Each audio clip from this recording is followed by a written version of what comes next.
And the other big question, which I'm sure you're going to get hit with eventually, is people always come back and they're like, well, what's the NPK? And it's like, dude, all right, if you're using the term NPK, then you don't even understand the soil food web. If you don't understand the soil food web, right? You're an idiot. You're in I mean, it's just, that's not really what these products are. It's not, that paradigm is dying. It's dead, but people are holding on. I mean, plants need those nutrients, but there are just other ways of getting them. And that's not really the purpose of these like compost products, to provide just raw nutrients. They do provide some, like I did a pretty comprehensive analysis in the Vermin Microbiome Project. Probably what worked the best with that is looking at like the physical chemical properties of the vermicompost. And it's, it's like maybe 1 to 2% nitrogen and a little bit of phosphorus and a little bit of everything else, but nothing sufficient to, apply to agriculture as it's done now to meet the, conventional and NPK needs. No, and so what the first thing that we started when we were trying to answer that question, because we have to answer it to these sophisticated investors, companies that are thinking about purchasing or leasing this equipment, they're always like, well, what's the fertilizer value? What's the fertilizer value? And so I've spent hours exhaustingly trying to explain to these people, look, you got to stop looking at it as NPK. All right, there's enough phosphorus, organic phosphorus in your soil. You should never have to add that again in your lifetime and probably the next 2 generations. The same with organic nitrogen. It's in there. It's all there. You have everything you need, especially if you're not trying to push the plant. If you're trying to like overfeed the plant so that you grow more of it that's unhealthy, well, you're fucking everybody else down the line just to make $1, right? So trying to break them out of that mold. It needs to switch to a nutrient efficiency. Like how efficiently are you using nutrients to produce food rather than how much food can you produce?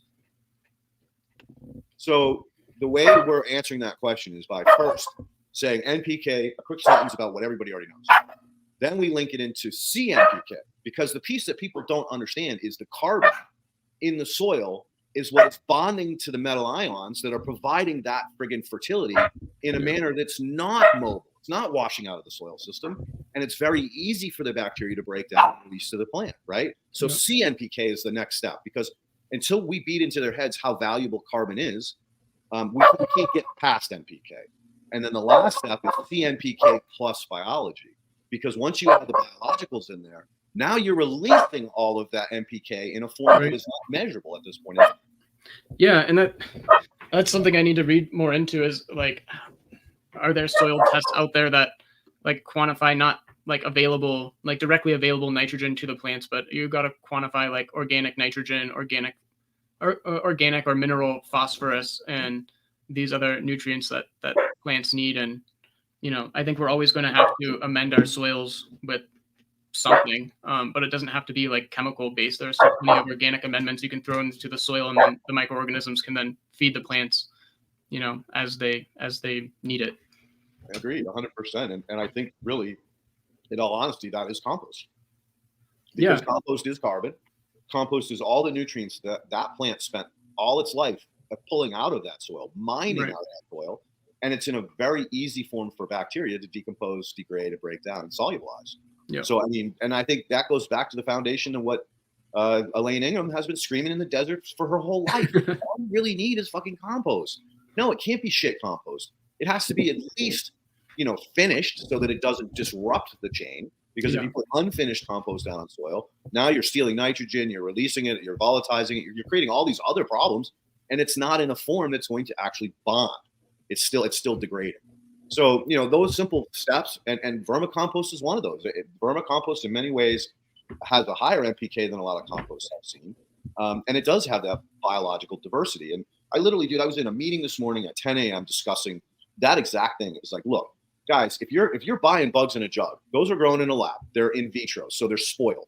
They had no competition, perfect food, perfect pH, perfect water, perfect everything. You throw them in the soil, they're not going to last very long.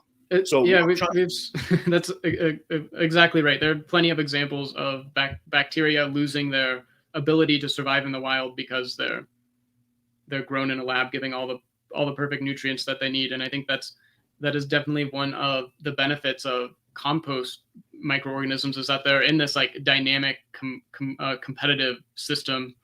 I still think there's there's a lot of research to be done about, and there's just not a lot out there about like what happens to these organisms when you apply them to the soil. There's a lot of criticism, whether it be lab grown microbes or compost microbes, when you add them to the soil, like, you know, probably the majority of them die, but you don't need all of them to survive to make a difference. And I think there are probably some better ways to apply those microorganisms or to help them survive. I think what I've been, I guess, hearing, and I think coming to the same conclusions as people, is that you need to get the biology on the plant, like into the plant roots, like as soon as possible. So like from the seed stage, like introduce the good microorganisms and let it colonize the seed, then let it colonize the roots. Because I think trying to have like add microorganisms to plants that are already pretty much in the ground and established is really, really challenging. You're trying to basically, you know, overthrow an existing microbial community in place of another one, which is, I think, just difficult. And there's a lot of theories on microbial niche theories, basically, about like how do you change a community. Like you need a disturbance event, or, you know, it mirrors macro ecological theory as well. But yeah, I think that's really important.